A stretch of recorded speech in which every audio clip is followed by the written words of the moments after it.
How can you sleep well and wake up feeling full of energy every single day? Let's take a look at Leo. At 6:30 in the morning, Leo's phone alarm starts vibrating on his bedside table.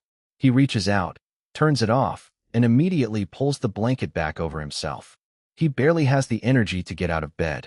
After a few more minutes, Leo finally forces himself to stand up.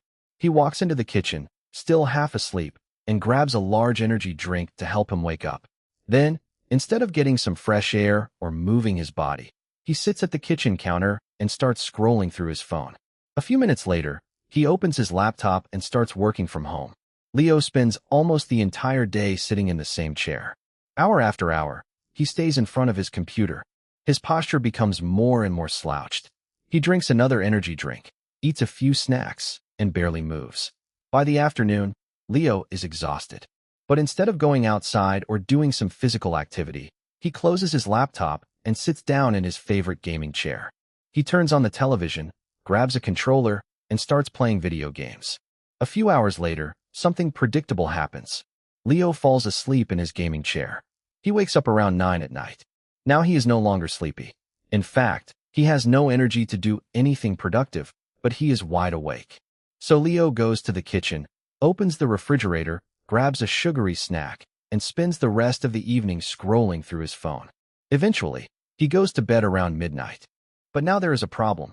Leo is tired, but he can't fall asleep. He turns from one side to the other. He checks his phone. He looks at the clock, and then he tries to sleep again. Finally, he falls asleep. But his sleep is restless and fragmented. At around 2 in the morning, he wakes up completely awake. He spends some time lying in bed before finally falling asleep again. At 6:30 the next morning, his alarm goes off, and Leo feels completely exhausted. He wonders, why am I so tired if I spend so many hours in bed? Now let's look at Adrian. Adrian also wakes up at 6:30 in the morning, but his day starts very differently. As soon as he wakes up, Adrian opens the curtains and lets the morning sunlight fill his bedroom. If the weather is cloudy, he turns on a bright light inside the room. Then he gets dressed and drinks a large glass of water. Instead of sitting down with his phone, Adrian grabs his bicycle and goes for a short morning ride.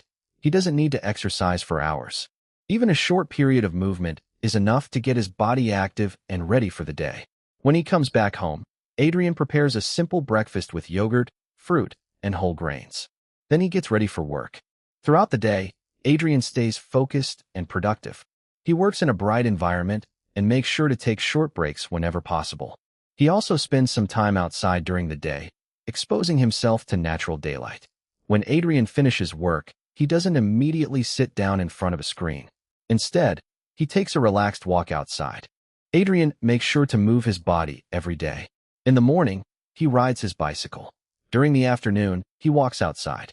And in the evening, he may take another relaxing walk. It doesn't have to be anything extreme. You don't need to become a professional athlete. But regular movement helps your body become active during the day. Physical activity raises your body temperature and sends your body a signal that it's time to be alert and active. Later, when the day is over, your body naturally begins to cool down. This change is part of the process that helps prepare your body for sleep. The more active you are during the day, the greater the contrast between your active daytime state and your relaxed nighttime state. Leo, on the other hand, spends most of his day sitting. He works at a desk. He plays video games. He scrolls through his phone. He barely moves. So during the day, he feels tired and sleepy. But when nighttime comes, his body hasn't experienced enough physical activity to properly prepare for deep sleep. And that's why he can feel exhausted during the day, but still struggle to fall asleep at night. There is another important factor: light. Adrian spends time outside whenever possible. Exposure to natural daylight helps regulate the body's internal clock. Light tells your brain that it is daytime and that you should be awake and alert. Sometimes he walks alone. Sometimes he meets a friend. The important thing is that he keeps moving.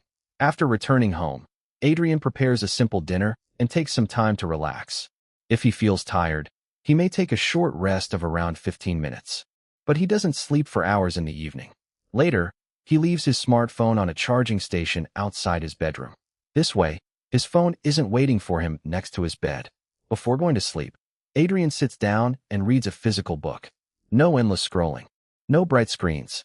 No video games at midnight. Around 10:45, Adrian gets into bed. The room is dark and quiet.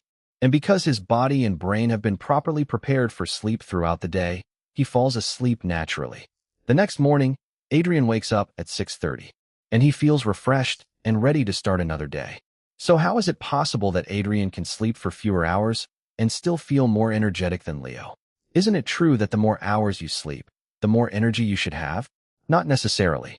The quality of your sleep is often more important than simply the amount of time you spend in bed. And the quality of your sleep doesn't begin when you turn off the lights and close your eyes. It begins with everything you do during the day. Let's start with physical activity.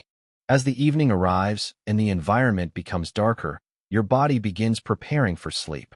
This is connected to melatonin, a hormone involved in regulating your sleep-wake cycle. Melatonin levels generally rise as darkness increases, helping your body prepare for sleep. That's why Adrian changes his environment at night. He leaves his phone outside the bedroom. He avoids bright screens. He keeps the lights softer. And he gives his brain a clear signal. The day is over. It's time to slow down. Leo does the opposite. He spends most of the day indoors with the curtains closed. He gets very little natural daylight. Then, late at night, he lies in bed with a bright smartphone screen shining directly into the darkness. His brain receives confusing signals. During the day, there isn't enough natural light to properly reinforce his internal clock. And at night, there is too much artificial light and stimulation. His body is tired, but his brain isn't properly prepared for sleep. That's why simply spending more time in bed doesn't automatically mean you'll wake up feeling better. A healthy, restorative night's sleep is not created at the moment you go to bed. It is created by the habits you build throughout the entire day. Get some daylight. Move your body. Stay active. Avoid long evening naps. Give yourself time to relax. Reduce bright screens before bed. And create a dark, quiet environment when it's time to sleep.